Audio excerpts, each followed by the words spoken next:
buenas tardes, queridos amigos y amigas. En este miércoles 21 de octubre nos vamos a conectar inmediatamente, ya antes de nuestro noticiario habitual, a este conversatorio que se está realizando desde la Universidad UTE, a un año del levantamiento de octubre, inicio del estallido social en América Latina. Están participando Freddy Carrión Intriago, defensor del pueblo, Luisa Lozano, Leonidas Sisa, Marco Enríquez y Rina Pasos, como anfitriona de este evento. Vamos a escuchar y posteriormente ya estaremos con su noticiario en directo. No podemos cargar únicamente al sector popular, sino también hacer cargo de los grupos económicos que han generado, en este caso, ganancias a partir del trabajo de los trabajadores, y no puede ser que esos capitales estén guardados afuera, generando ganancia, y mientras el pueblo ecuatoriano, en este caso, enfrentando la en este país. Muchas gracias.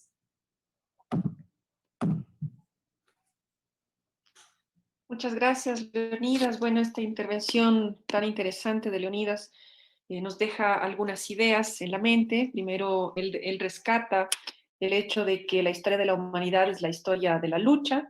Sostiene que en la actualidad vivimos un momento de censura de ideas, de libertad de expresión. Y luego nos ha planteado el análisis de octubre no como un recuerdo, no como un momento en la historia del Ecuador que haya que conmemorar cada año, sino que nos ha hecho un análisis en varios puntos, ¿no es cierto? Nos ha dicho que es la acumulación, las manifestaciones de octubre de 2019 son producto de una acumulación de demandas insatisfechas por los distintos gobiernos del Ecuador a las peticiones del movimiento indígena, que ha sido constantemente excluido y al que no se le ha dado respuestas para mejorar su calidad de vida. También nos ha dicho que actualmente el conflicto no ha sido superado, es decir, más allá de la mesa de negociación que ocurrió a finales al término de las manifestaciones de octubre, claramente no fue el cese del conflicto con el gobierno, sino que la serie de medidas que han seguido adoptándose a lo largo de este tiempo, en particular con justificación de la pandemia y la profundización de las medidas acordadas con el FMI, son también razones que están nuevamente avivando un proceso de lucha. Señaló que el hecho de tener más militares o más policías para controlar estos no va a resolver las dificultades porque la lucha ha sido un proceso constante en la historia que tiene por objetivo principalmente reivindicar los derechos de los ciudadanos, de las personas. Así que bueno, esta ha sido una recapitulación. Muchas gracias, Leonidas. Ahora quisiéramos dar paso a las preguntas. Tenemos algunas preguntas por parte del público que nos han hecho llegar. Y bueno, quisiera también continuar el orden de las intervenciones. Lastimosamente, Marco Enrique Sominami tuvo que dejarnos, él tenía otros compromisos en Chile. Es más tarde, entonces, bueno. Vamos a hacer esta pregunta para Luisa Lozano. Nos preguntan cómo la mujer indígena de hoy en adelante puede exigir justicia y libertad de expresión ante una crisis en la cual no sea estigmatizada.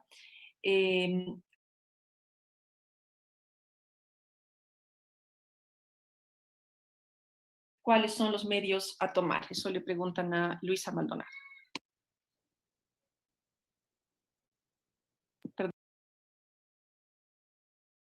Perdón, Luisa Lozano.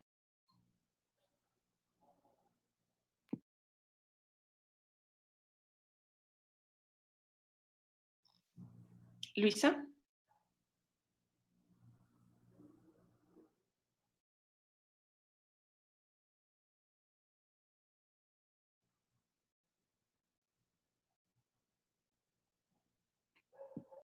Quizás estamos nuevamente con algún problema técnico, así que vamos a continuar con la siguiente pregunta. La siguiente pregunta es para el señor defensor del pueblo. Y nos dicen, ¿cómo lograr la sanción de los miembros de la policía que se excedieron en el uso de la fuerza si a pesar de que quien investiga es la fiscalía, en la realidad es la misma policía quien debe apoyar en esa investigación e incriminar a sus propios miembros? Es muy complejo que la policía vulnere su espíritu de cuerpo. ¿Cabe buscar sanciones para autoridades políticas? Gracias, Reina, por la pregunta. Bueno, tenemos que partir del concepto de que la fuerza fue utilizada por el gobierno. Todos somos parte del Estado, la Defensoría del Pueblo es parte del Estado, y cuando hemos hecho la acusación directa de vulneraciones a los derechos humanos y responsabilizamos al Estado, eso no significa de que obviamente nos estamos responsabilizando como parte del Estado. ¿A qué me refiero con esto? Uno de los objetivos de la Comisión de la Verdad, Justicia y Reparación era justamente llegar a poner o a realizar una investigación de parte de las víctimas. Porque cuando se cometen actos violentos que terminan en actos delictivos, existe la institucionalidad del Estado, como la Fiscalía, la función judicial, que investiga y llega a determinar qué tipos de delitos se han cometido y obviamente su responsabilidad. Porque insisto en aquello, actos delictivos no pueden tampoco quedar sin ningún tipo de sanción, mucho más cuando han perjudicado o han generado una serie de afectaciones a bienes jurídicos protegidos. Pero aquí el punto fundamental está que si bien se está investigando y sancionando a aquellos que cometieron ese tipo de actos violentos, estamos hablando de cerca de 800 investigaciones que están en la Fiscalía, muchas de ellas ya con instrucción fiscal y otras con juicio, el punto fundamental está en que de parte del Estado, de la fuerza pública, de la responsabilidad de aquellos sujetos, miembros de la fuerza pública que atentaron contra los derechos a la vida y a la integridad y a la libertad de los protestantes, no existe ningún tipo de avance en la investigación. La Comisión de la Verdad, como un mecanismo extraordinario y no judicial, tiene esa finalidad de generar un proceso amplio de investigación, de recopilación de información, de testimonios de las víctimas, de la fuerza pública, de las autoridades del gobierno, con la finalidad de establecer lo que se cometió o cuáles fueron los hechos cometidos en el mes de octubre de parte del Estado, de parte del gobierno que utiliza la fuerza pública, y de esa manera empezar a generar responsabilidades que deben derivar en procesos de investigación en la propia Fiscalía, pero sobre todo, y esto ya como parte de la responsabilidad internacional del Estado a nivel internacional. Entonces, por eso es que el fin de la Comisión de la Verdad busca verdad, busca justicia, pero sobre todo la reparación desde un punto de vista internacional, sin dejar de lado que a nivel interno de las instituciones públicas de investigación y de justicia, como son Fiscalía y Función Judicial, se llegará o deberán investigar y determinar la responsabilidad individual de aquellos que en el uso excesivo de la fuerza atentaron contra la vida, la integridad y la libertad de las personas. Gracias. Gracias, Freddy. Una pregunta para Leonidas Sisa. Señala, ¿se puede entender el levantamiento de octubre de 2019 como un levantamiento popular, plural, plebeyo, diverso de distintos sectores, tales como estudiantes, trabajadores, organizaciones de mujeres, pueblos y nacionalidades indígenas, vecinos de barrios, transportistas, entre otros? Sin embargo, si observamos quienes participaron en la mesa de diálogo con el gobierno, únicamente vemos que nos representaron los dirigentes del movimiento indígena. ¿Cuál cree usted que es la lección que debemos aprender de esto en las demás organizaciones y colectivos del campo popular?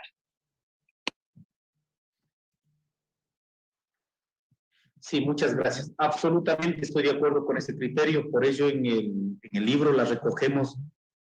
No es un problema del pueblo indígena, pero el poder lo que necesita es hacer entender al país que fue un problema étnico y es de 7% que quiso representar al pueblo y en consecuencia dejar a un lado a todos. Por ello, en el tercer capítulo que recogemos realmente ir detallando quiénes nomás actuaron, qué sectores. Y ahí creemos que, por ejemplo, dos papeles fundamentales de cualquier sector, de cualquier organización que seamos, la juventud y las compañeras mujeres, un aporte fundamental en ese proceso de lucha. Además de eso, en muchas veces no se ha recogido el aporte que han hecho los artistas. Más de 30 artistas en ese proceso de levantamiento que estaban creando, genializando música, danza, arte, pintura, literatura, poemas, de todo. Por ello yo creo, es absolutamente claro, transportistas, amas de casa, jubilados, absolutamente todos. Lo que sí estamos de acuerdo y hay que hacer una autocrítica, en la que nosotros también hemos puesto, debería haber mayor representatividad. Pero ¿cuál fue el problema? En el momento que se convirtió ya todo en caos, lógicamente, lo único que se tenía allí fue la estructura de la CONAI con sus representaciones en cada territorio. porque de pronto había una capacidad de autoorganización para enfrentar en la lucha en las calles, pero por sí mismo no había una representación de liderazgo, digamos, ¿no es cierto?, para que confluyera alrededor de toda la ciudadanía. No nos olvidemos, efectivamente estaba allí hasta el último día, pero no nos olvidemos, hace 8 días sus dirigentes ya habían llegado a un acuerdo con el gobierno nacional. Entonces, en ese sentido, veíamos como una clase dirigencial que no se metió realmente a defenderla, fueron más bien las bases, en este caso, las que irrumpieron y las que sostuvieron en las calles. Y ahí creemos importante también dentro de este proceso que lo hacemos con una autocrítica y también una crítica a diferentes otras organizaciones, sí es importante ir oxigenando en las camadas de las dirigencias, en este caso en los sectores. Capaz de que permita confluir ideas, no quedemos como mezquinando nuestras luchas parciales, sino tengamos la posibilidad de ir entretejiendo sobre los problemas comunes. Y en ese sentido creo que los dirigentes es un papel fundamental. Tener una firmeza, tener posición política, tener consecuencia, pero sobre todo escuchar a sus bases. Y a partir de aquello ir generando, ¿no es cierto?, estas condiciones de articulación para las siguientes luchas. Uno de los aprendizajes mayores me parece aquello, que haya dirigentes que podamos articular y que este proceso, cualquier lucha que sea, que podamos converger como una lucha realmente donde sentimos representados, porque ahí están los problemas comunes de todos, y no reducir únicamente como el que ahora está pasando, ¿no es cierto?, reducir o pensar que es el movimiento indígena el problema en el Ecuador, y hay muchas veces, y en términos políticos coyunturales, quieren descorreizar el Estado, pero no quieren descolonizar, en ese caso, toda la estructura del Estado. ¿Cómo es aquello? Entonces, mucha gente quiere hacer en la coyuntura, ¿no es cierto?, culpando a cualquier sujeto político o actor político, pero no están dispuestos realmente a topar la estructura institucional, social de este país. Descolonización. ¿Qué pasa con el patriarcado? ¿Qué pasa con el machismo? De pronto reducimos a un problema de marido o mujer, o de pronto del adulto al niño. No, es un problema estructural social en donde creemos que los mejores aprendizajes es a partir de esta unidad, a partir del aprendizaje de octubre, cómo podemos ir eso generando cambios desde los pequeños espacios colectivos, la familia, la organización, la comunidad, pero así también la ciudadanía en su conjunto. Muchas gracias.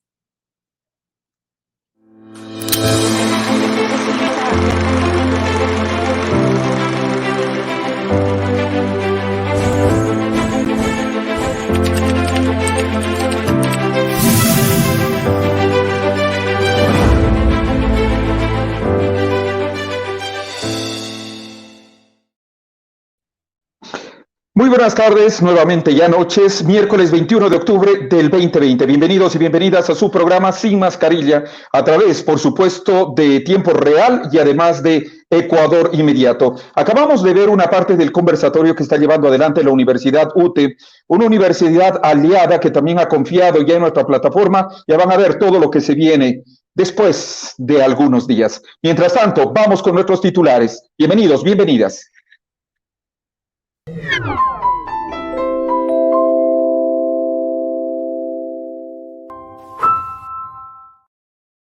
Y atención Ecuador, pito pito colorito, el ministro de Salud anuncia que el gobierno ha firmado un acuerdo para acceder a 4 millones de vacunas contra el COVID. Las negociaciones se estarían llevando adelante con 9 empresas. Ojo con esto, por favor, ya se estaría desarrollando este tema para acceder a 4 millones de vacunas del COVID.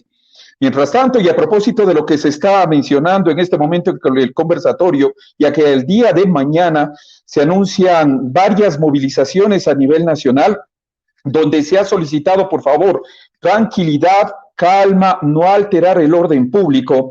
La ministra de Gobierno, María Paula Romo, indicó que si la violencia se toma a las manifestaciones, la Policía Nacional responderá como es su trabajo.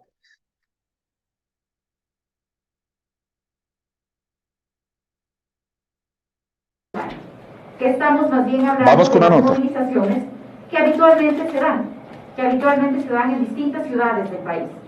El día de ayer tuvimos una movilización de algunas personas del sector de la salud. El día de hoy creo que en este momento se encuentran ante la Corte Constitucional algunos representantes de asociaciones de policías y militares. Esto es parte de lo que vemos en el trabajo habitual de control del orden público de la Policía Nacional, y es para eso que estamos preparados. Pero si es que en cualquier manifestación, mañana o cualquier otro día, la violencia se toma las manifestaciones, la violencia se toma el plantón o la caminata, pues efectivamente la policía responderá como es su trabajo y como es su responsabilidad. Antes de darle la palabra al comandante general de policía, me gustaría darle la palabra al alcalde de Quito para que él les comente cómo se están preparando también desde el punto de vista de la ciudad y el llamado respecto de que en Quito no podemos, ni en ningún lugar del país en realidad, usar la violencia como una herramienta, y eso es algo en lo que estamos todos juntos. Esas eran las expresiones de la ministra. Posteriormente, el alcalde de Quito ha solicitado, ya ha anunciado, muchísima atención, que serán sancionadas las personas que intenten alguna agresión, especialmente contra los bienes públicos. Ojo, y les quiero comentar también que pensionistas tanto del ISFA, es decir, del Seguro de las Fuerzas Armadas y del Seguro Social de la Policía Nacional, realizaron un plantón en los exteriores de la Corte Constitucional. Ellos solicitan que se declare la inconstitucionalidad de la Ley de Fortalecimiento a Regímenes Especiales. Compañeros, me voy a permitir dar lectura el exhorto.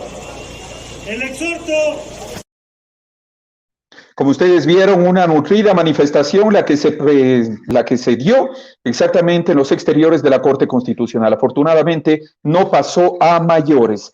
Y les quiero también indicar que proveedores del Estado ecuatoriano se instalaron en los exteriores de la plataforma gubernamental al norte de Quito para exigir al gobierno los pagos pendientes. Veamos.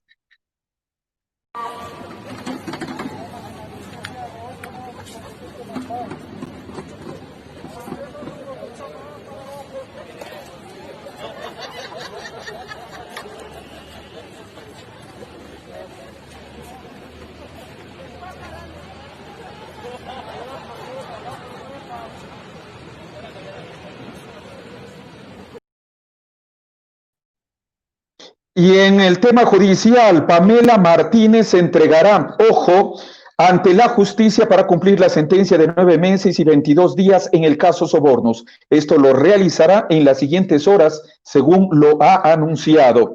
Y mediante oficio quedó insubsistente el embargo a los bienes de Cablevisión. Existe completa indignación entre los extrabajadores. Hola, buenas noches. Tengo que informar que lamentablemente hemos recibido la mala noticia de que el señor depositario ha recibido la notificación en nuestro abogado de que el inspector Walter Vela ha revocado la orden de embargo. Este gobierno corrupto nos la volvió a hacer. Lo presionaron al inspector hasta que lograron lo que han hecho. Quitarnos las esperanzas, quitarnos esta lucha que llevamos, pero no nos quitan la actitud, las ganas, porque vamos a seguir adelante. Señor presidente, señor Michelena, no nos van a amedrentar. Vamos a continuar en la lucha, porque nosotros somos guerreros y los guerreros no se rinden. Nos han hecho una jugarreta, nos han hecho una mala pasada, pero usted no sabe lo que ha logrado, fortalecernos más. Muchas gracias, señor presidente. Gracias, señor Michelena. Y por favor, a los compañeros de los medios de comunicación que nos apoyen para difundir toda esta basura, toda esta miseria humana de este gobierno. Gracias y buenas noches. Esas eran las expresiones de Galo Alberláez, quien es representante de los extrabajadores de Cablevisión. Indignación completa frente a un oficio en donde se les dice ya no van más los embargos. Y también les quiero indicar que hoy las trabajadoras sexuales de Quito han solicitado al municipio que se les permita retomar su oficio mediante la apertura de los centros de diversión. Hablan de 3.600 mujeres registradas que en este momento están en la calle.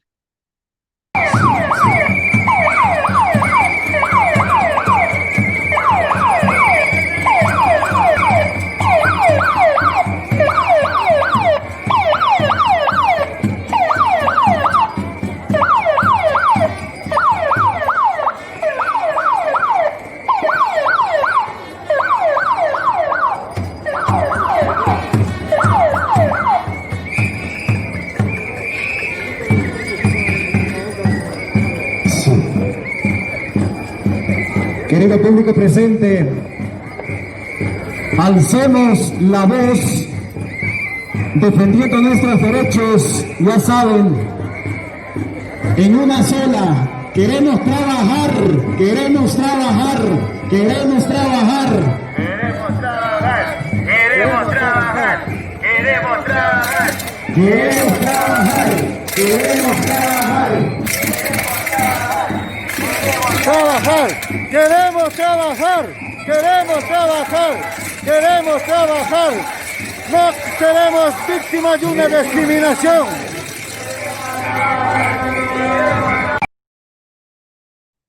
Así estaban las cosas esta mañana. Mientras tanto, ayer les presentamos el trabajo de investigación de Cristian Zurita respecto a un manejo de espionaje desde la cárcel. Al respecto, ya estará el abogado de Olavini, ya que él fue mencionado durante este trabajo periodístico. Pero recordemos qué fue lo que dijo. ¿Sí? No podría identificar si es que son otras cárceles o otros lugares, pero lo cierto es que allí se levantó un centro de escuchas telefónicas, ¿sí? Que nació allí con auspicio de personas cercanas al régimen, entiéndase Julio Bueno, ¿sí? Julio Bueno jugó un papel preponderante dentro de este tema, asesor del presidente de la República, y luego de que Seglia abandona la cárcel, ¿sí? Pues a él le entrega el gobierno, ¿sí? Una casa de inmobiliar, aparentemente eso también estamos por confirmar, en Guayllabamba, ¿sí? Con seguridad de la policía, ¿sí? Para que desarrolle todo este sistema. Y llegan a un acuerdo global de elaborar cuatro proyectos para el servicio, para el Centro de Inteligencia Estratégica, ¿sí? 4 proyectos que podríamos señalar que estarían en un monto de $1 millón aproximadamente. Aquí no hay un sobreprecio, no es un monto elevado, pero aquí el gran problema es que se constituye y se construye programas para la persecución y para el acoso de los ciudadanos, para el acoso de opositores, para el acoso de activistas, ¿sí? Y también de periodistas. Sí, eso. Y por cierto, les debo indicar que la persona, este señor Julio Bueno, que dicen es brazo derecho del presidente de la República, Lenín Moreno, se ha permitido escribirme hace unas horas a mi WhatsApp. Yo ni siquiera lo conozco, no tengo idea quién será. Y se ha permitido escribirme respecto a un tema del IES. ¿Cómo llegan? Esa es la gran pregunta. Pero bueno, vamos con la primera entrevista en esta jornada de información. El abogado Carlos Soria, abogado de Olavini, quien ha sido mencionado, les decía en este reportaje, ya se encuentra con nosotros y con ustedes.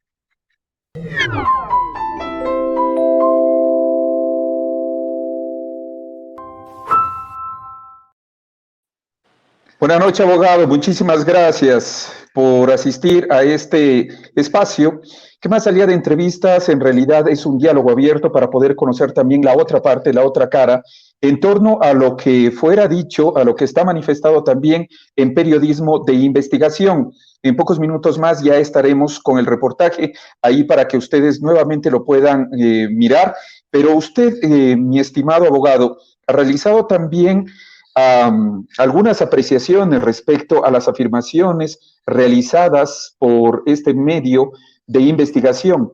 Bienvenido, muy buenas noches.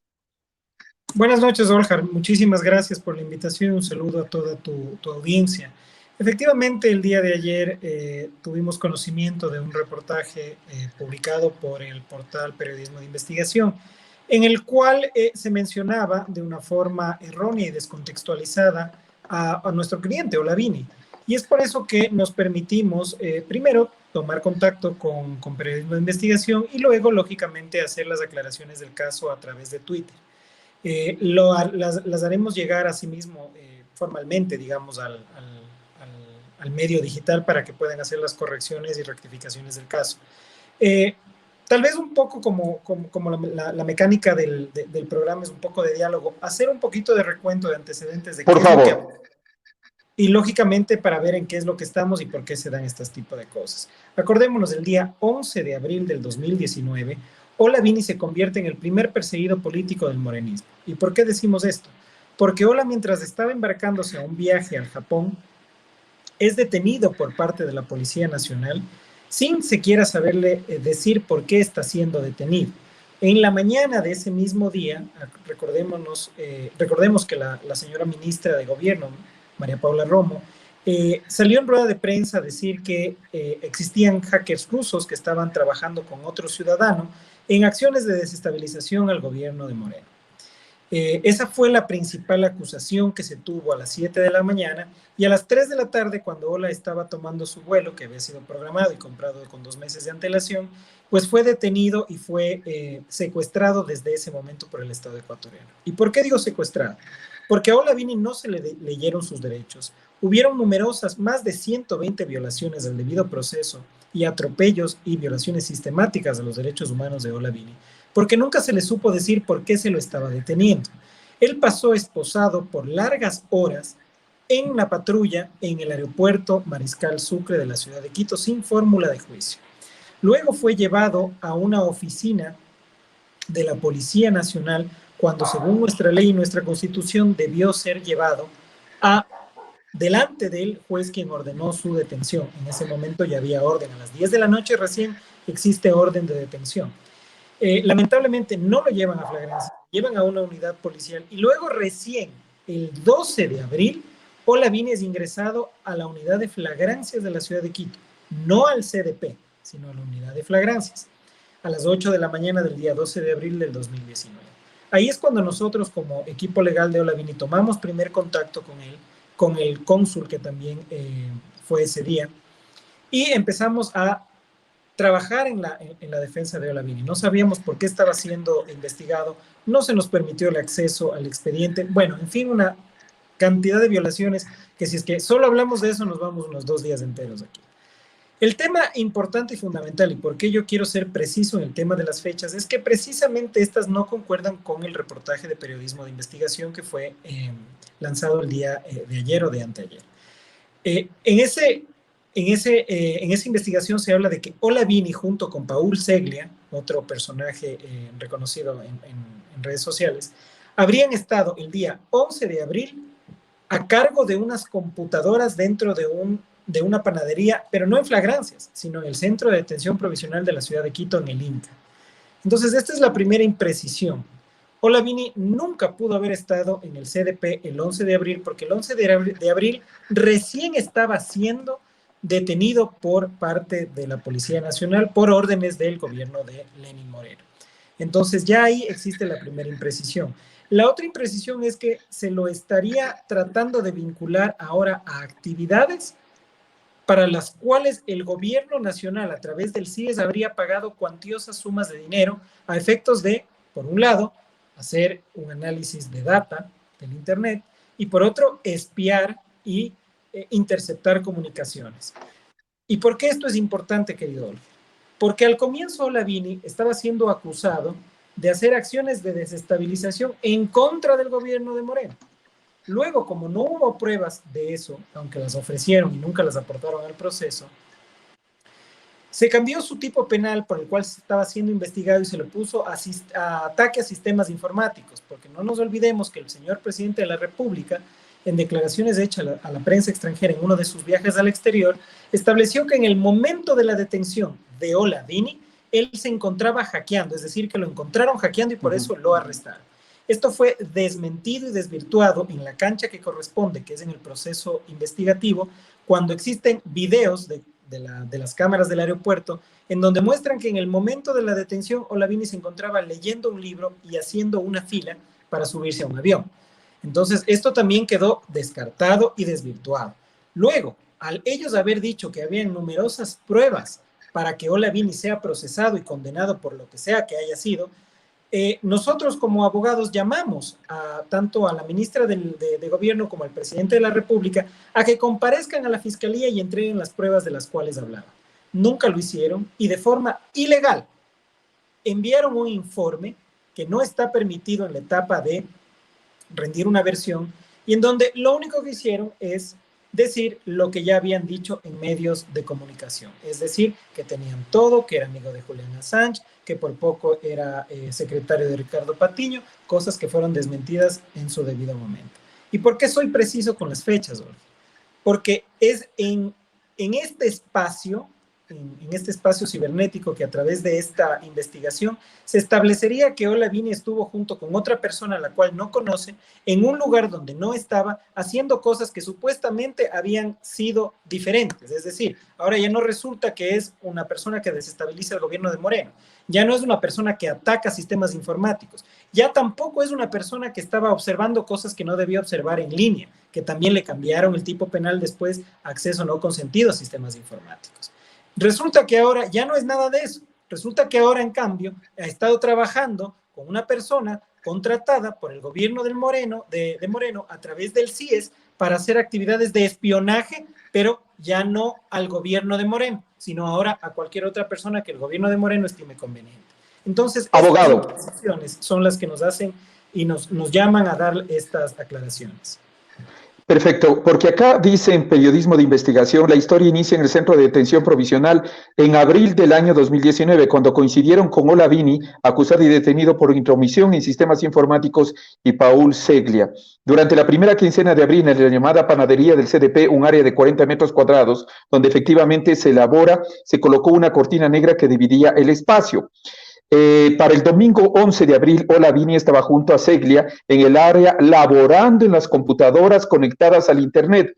¿Qué hizo? No hay claridad en ello, pero Julian Assange fue expulsado de la embajada ecuatoriana en Londres. Es exactamente ahí. Ajá, es eso, precisamente. Supuestamente el día 11 de abril, Olavini ha estado trabajando con Paul Seglia en el Centro de Detención Provisional de Quito. Acordémonos que Olavini el 11 nuevamente estaba siendo detenido, incomunicado, sin acceso a sus abogados y sin saber por qué se lo estaba deteniendo. Entonces es imposible que esto haya pasado. ¿Y cómo sé que esto es cierto? Porque hay videos, existe una audiencia de formulación de cargos. Ola llega recién al CDP el día sábado 13 de abril. Entonces no existe forma alguna en este universo, salvo que exista algún universo paralelo cuántico en donde una persona pueda estar en dos lugares al mismo tiempo. Y frente a esto, ¿ustedes qué es lo que van a realizar? ¿Qué es lo que están solicitando, abogado? Esto nosotros lo hemos entendido como un nuevo embate en contra de Olavini. Acordémonos que existen más de 120 violaciones al debido proceso. Es una violación sistemática a los derechos humanos de este ciudadano sueco. Y lo primero que hemos hecho, nos hemos comunicado con Periodismo de Investigación y hemos aclarado el tema. Lo vamos a hacer de forma formal para que lógicamente se rectifique lo que tenga que rectificarse. No nos referiremos a temas que no nos corresponden, que no nos constan y de los cuales no me puedo pronunciar porque realmente no los conozco. De que si es que en el CDP el señor Seglia hacía PAN o hacía otra actividad, tendrán que responder el mismo gobierno ecuatoriano porque está a cargo de las cárceles. Entonces, no es que una persona entra con una laptop a cualquier centro de detención provisional y empieza a hacer actividades de las que se habla en el reportaje de investigación. Pero lo que haremos es eso, pedir esta rectificación. Nos hemos contactado ya, que le digo, como lo dije anteriormente, con Periodismo de Investigación para aclarar la situación.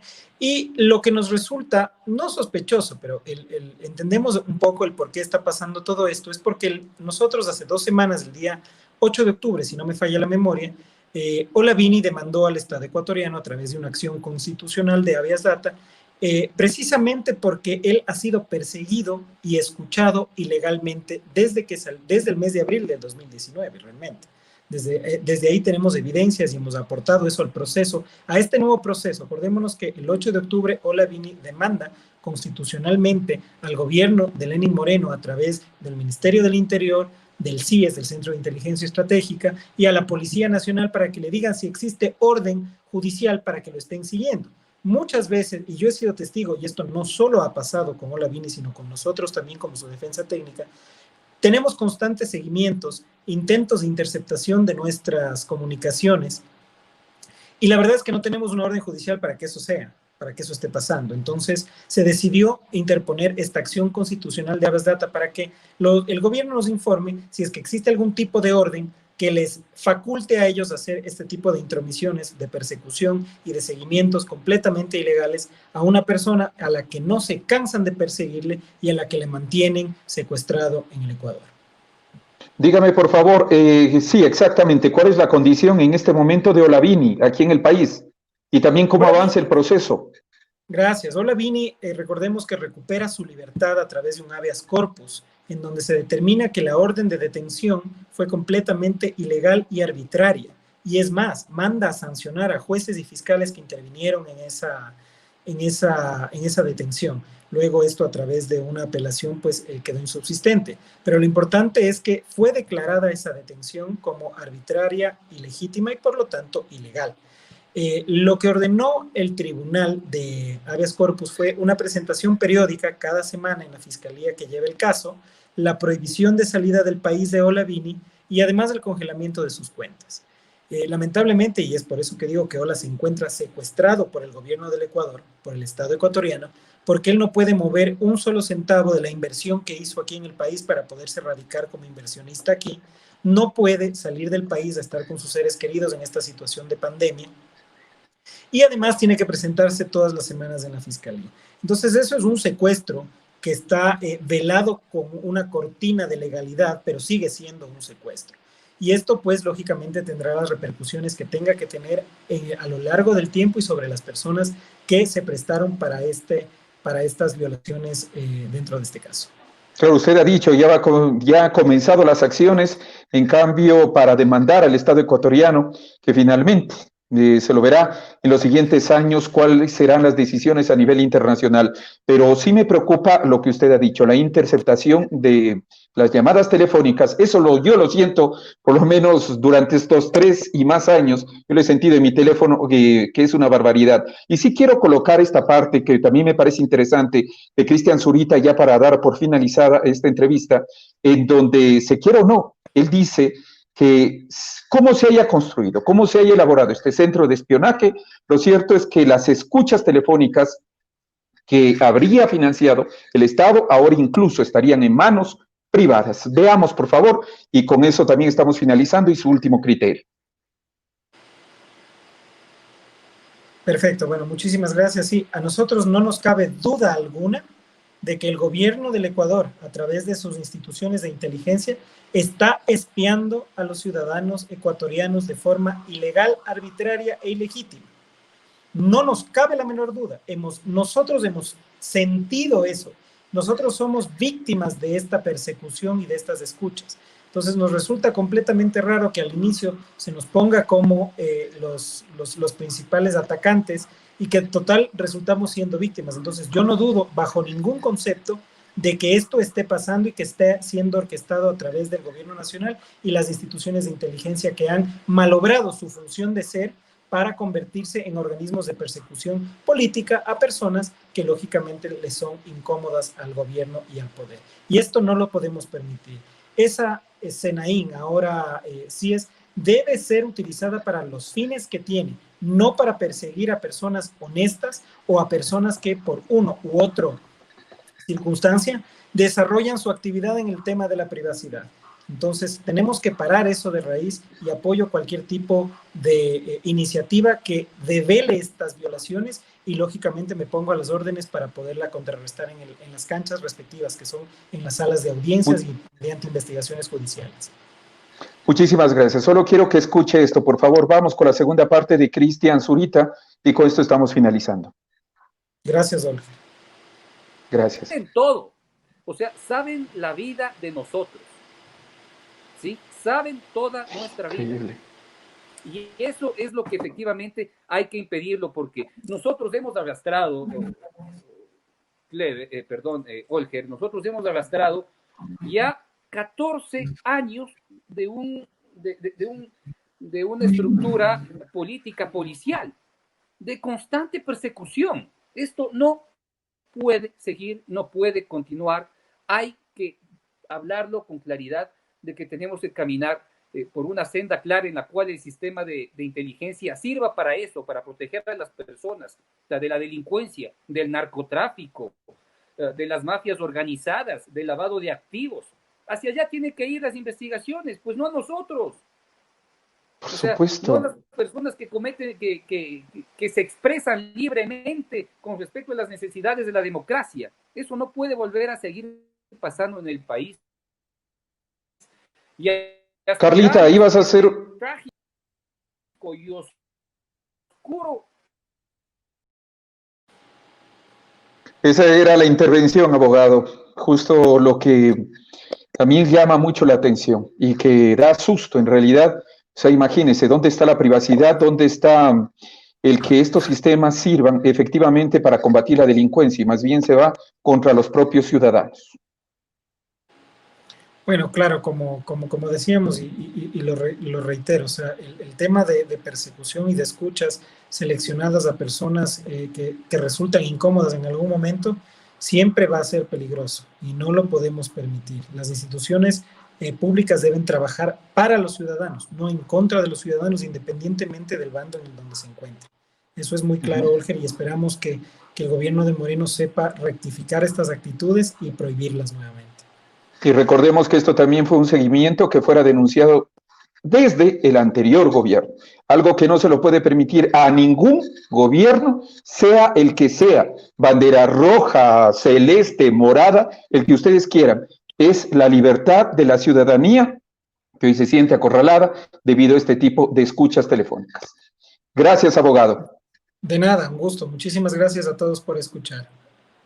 Gracias a usted también.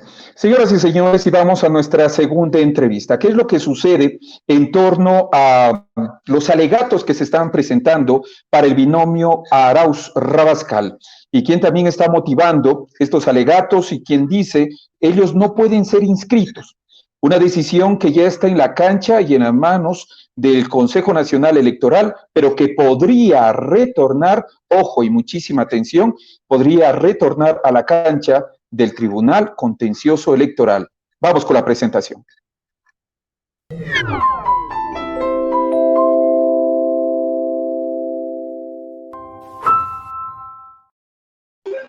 Le ruego, si es que me equivoco, por favor, al pronunciar su nombre, Michael o Michelle. Michael Olger, Michael, mucho gusto. Muy bien, Michael, igualmente, mucho gusto. Gracias por la atención. Siempre me toca aclarar.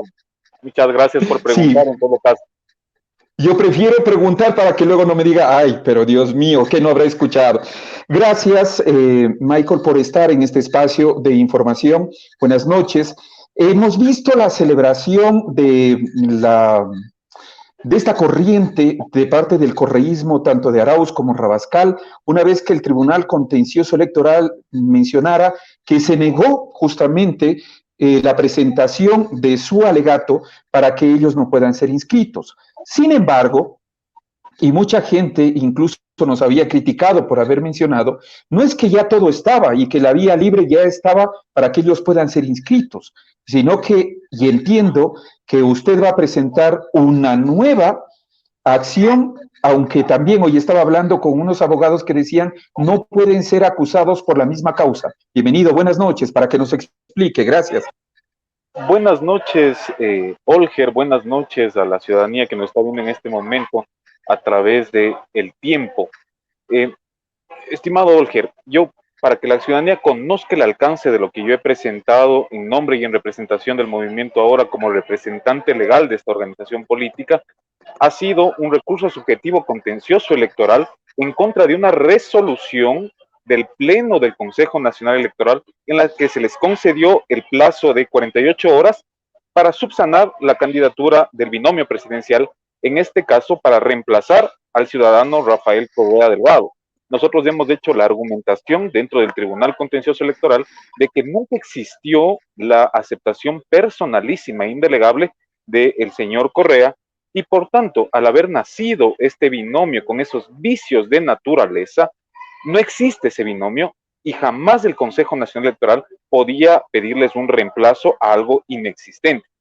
Es a esa resolución, Olger, porque aquí hay una confusión y estoy leyendo algunos correístas y sobre todo abogados de la línea correísta que me están diciendo que yo ya no podría objetar nada dentro del Consejo Nacional Electoral o presentar otro recurso en el tribunal. Yo presenté mi recurso en contra de esa resolución y dicho sea de paso, también es bueno aclarar esto, Olger, que el día domingo, 11:30 de la noche, yo fui notificado con la sentencia en donde se desecha mi recurso por un argumento que la ciudadanía no conoce.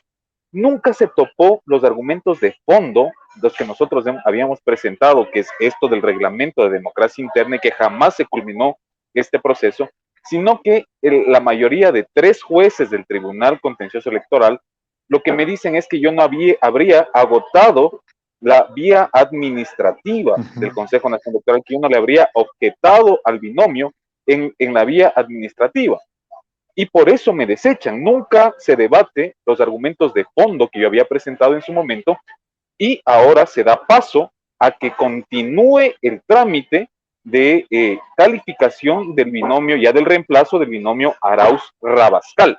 Una vez que yo había accionado este recurso en el Tribunal Contencioso Electoral de conformidad al artículo 269, numeral 2 del Código de la Democracia, esto tiene carácter de el efecto suspensivo a la ejecución de dicha resolución. Una vez que yo he accionado, le leí hace un momento a un abogado que, dicho sea de paso, respetable, pero más allá de su corriente política, debo decirle que una vez que se acciona, una vez que se presenta el recurso, corre la ejecución del efecto suspensivo, del estado suspensivo, no es cuando se admite a trámite.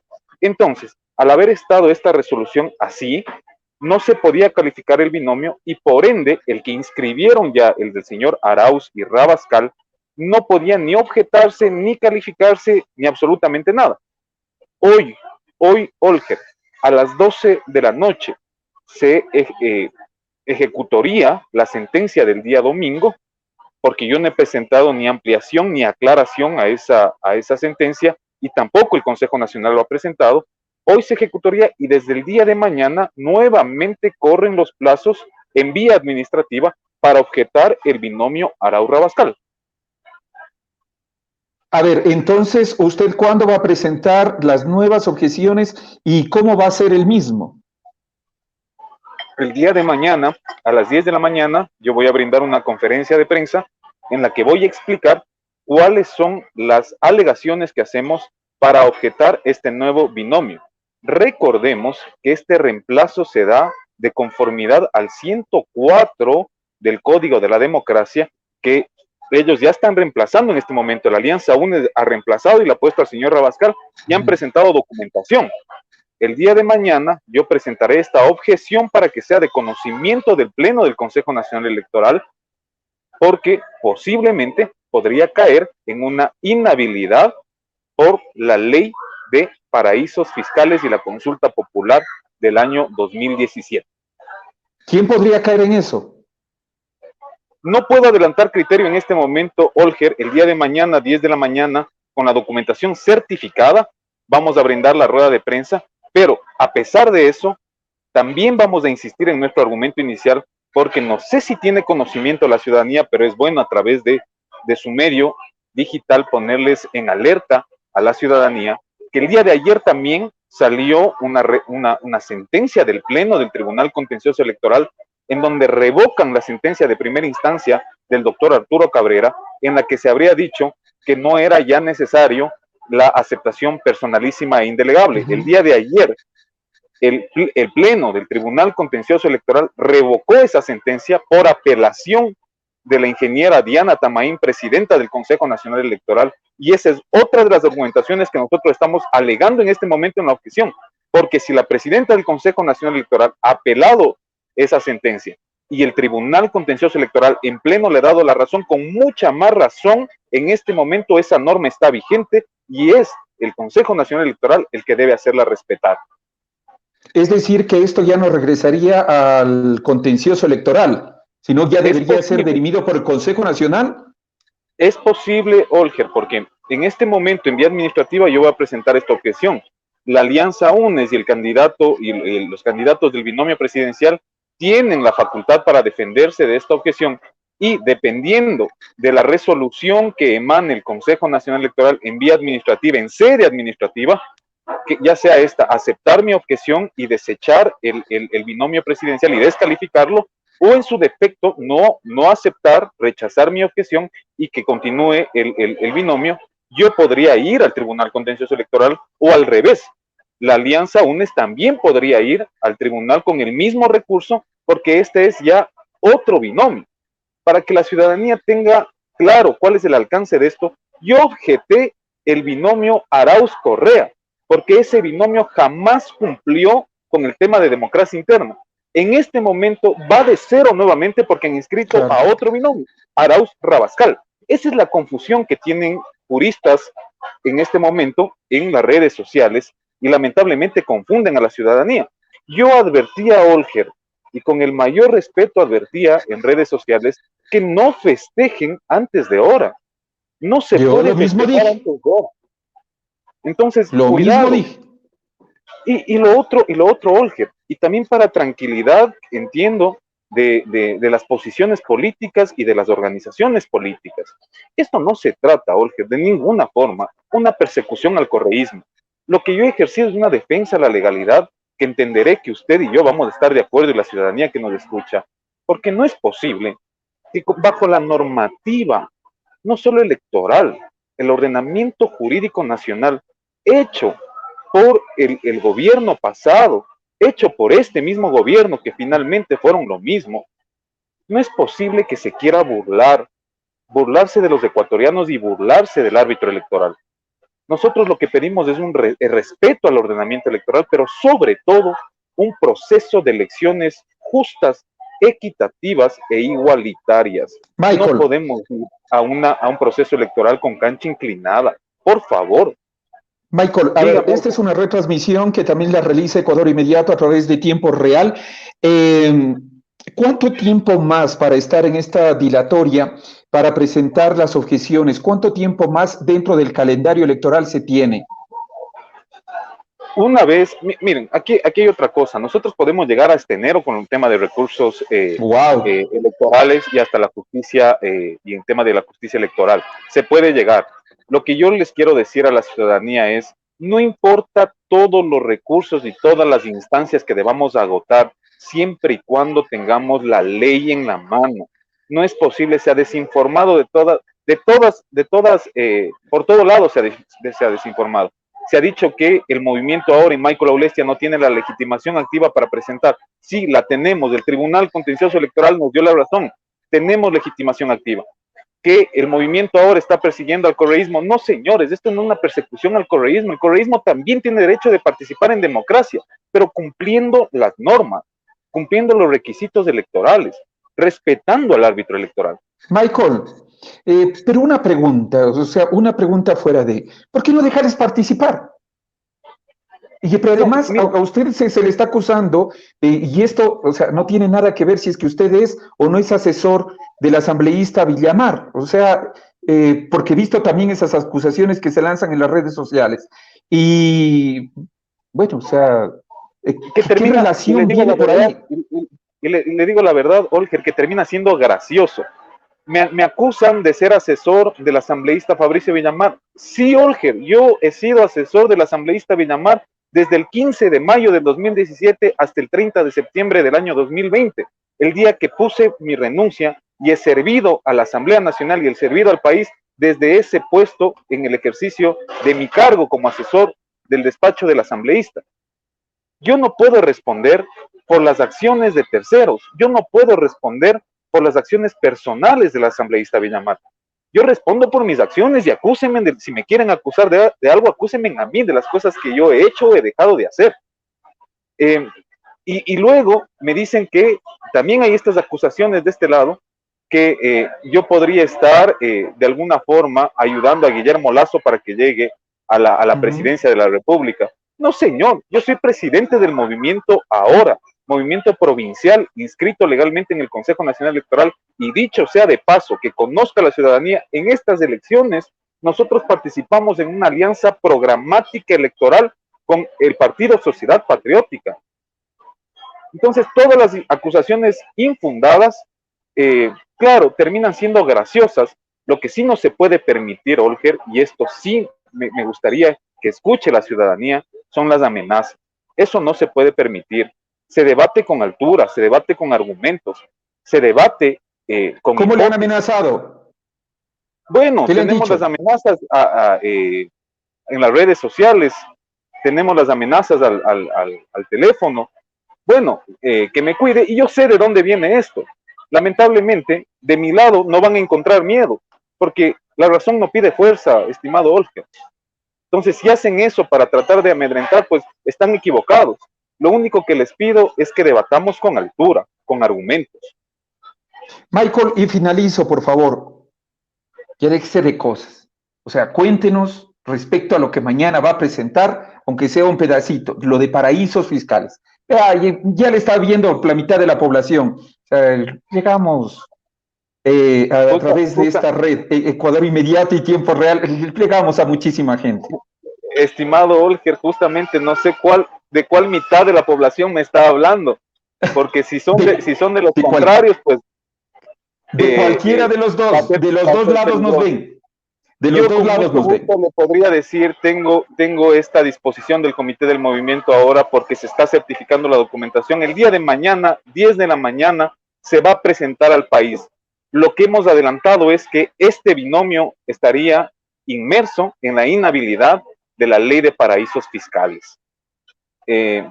Suena paradójico y termina siendo paradójico, Olger, que después de esa organización política o esa corriente política impulsó y promovieron la consulta popular del 2017, terminarían descalificados, además del tema de la democracia interna, por una consulta que ellos mismos la armaron.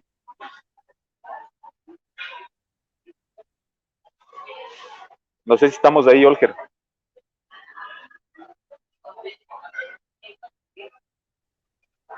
Ahí estamos. Nos estaba diciendo, el final se quedó ahí paralizado. ¿Qué era lo que nos estaba mencionando?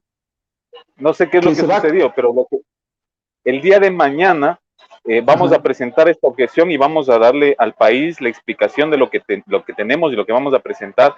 Y le decía que suena hasta paradójico y sería paradójico que este binomio termine descalificado después de que esa misma organización política promovió e impulsó la consulta popular del año 2017. Respecto a los paraísos fiscales, es decir, que uno de los dos candidatos tiene plata por ahí. Así es, estimado Olger, así es. ¿Cuál de los dos? Vamos, mañana les vamos a explicar. Nadie nos ve, nadie nos escucha, solo díganos, a ver, ahí. Ese es el problema. Olger, con 1000 grados podría explicarle. Y le espero mañana, 10 de la mañana, en la rueda de prensa en el Hotel Finlandia. ¿No van a hacer transmisión? Vamos a hacer transmisión a través de la fanpage del Movimiento Ahora, de Facebook. Desde ahí se va a hacer la transmisión desde el momento en que comience la conferencia de prensa. Sí, oiga, no sea malito, ya me dio una vez COVID, ya no quiero la segunda, y es verdad. Por ejemplo, el día de hoy un llamado de atención, por favor, a las autoridades.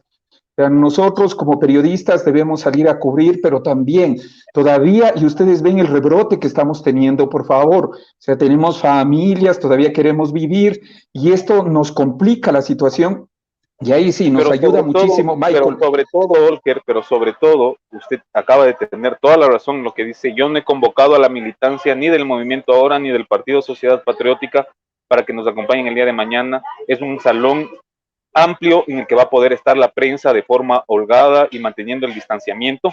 Entonces, también estamos siendo responsables en ese tema, Olger. Por favor. Ya, muchísimas gracias, Michael. Gracias, muy amable usted por lo que nos ha informado. Y vea, y para que muchos nos dicen que nos vamos por una línea, vea, ahí está, de los dos lados. Para todos los gustos tenemos aquí. Muchas gracias, Michael. Gracias, Olger, un gusto. Por supuesto. Y así es como debe ser. Bueno, antes de finalizar, mis queridos amigos, nos vamos a nuestra nota editorial con uno de también los profesores de comunicación en otra parte de esta escuela periodística que debíamos sostener cada uno de nosotros. Vamos a ver.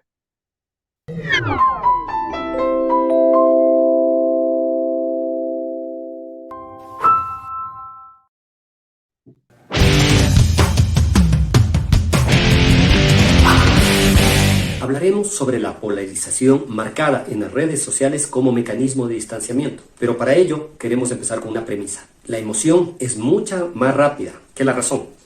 Para eso vamos a explicar que es muy fácil, es muy sencillo seguir tendencias, opiniones que estén marcadas con lo que nosotros pensamos, creemos y sentimos. Un ejemplo de ellos es cuando una mujer en Durán fue vejada por agentes municipales y esto se volvió tendencia en las redes y todos quisieron embarcarse en ese tren, inclusive revictimizándola. Pero ¿qué es lo que sucede? ¿Por qué nosotros generamos o nos volcamos hacia cierta tendencia?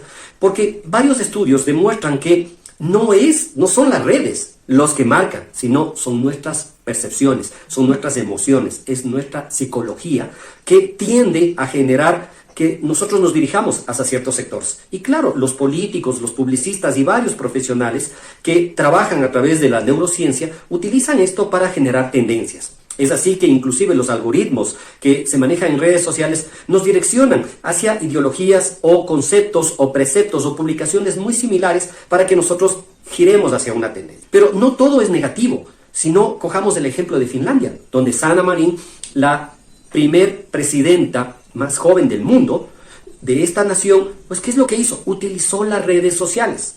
Pues se contactó con los influencers de su país y a través de ellos generó toda una política de comunicación y de información para enfrentar el COVID. Y obviamente tuvo resultados exitosos. Es decir, cuando se manejan las redes con estrategia, con inteligencia y en función de un objetivo común, estas pueden resultar positivas. Dejemos de lado también la satanización que puede generarse en su uso. Es importante usar la estrategia como mecanismo idóneo para poder contactarse con los públicos y así generar un proceso de acercamiento mucho más seguro con ellos. Gracias a Miguel Vázquez y a cada uno de nuestros editorialistas. De esta manera estamos finalizando. Muchísimas gracias. Hemos sido retransmitidos por Ecuador Inmediato. Y desde el día lunes les vamos a tener una nueva sorpresa a través de Tiempo Real y Ecuador Inmediato. Hasta el día de mañana. Imanaya, Yipuncha, Yituta, Yichishi. Y recuerden, no solo que el gran arquitecto cuide nuestros pasos, sino que nosotros aquí no contamos noticias, las vivimos. Hasta pronto.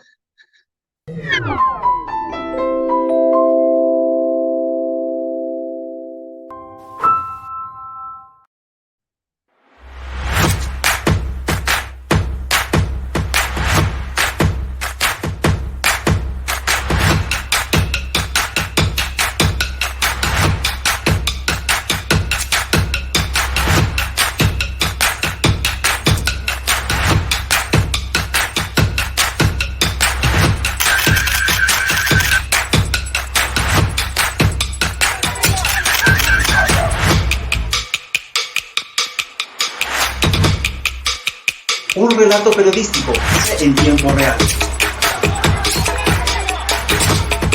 Para mí la tierra ha sido vida,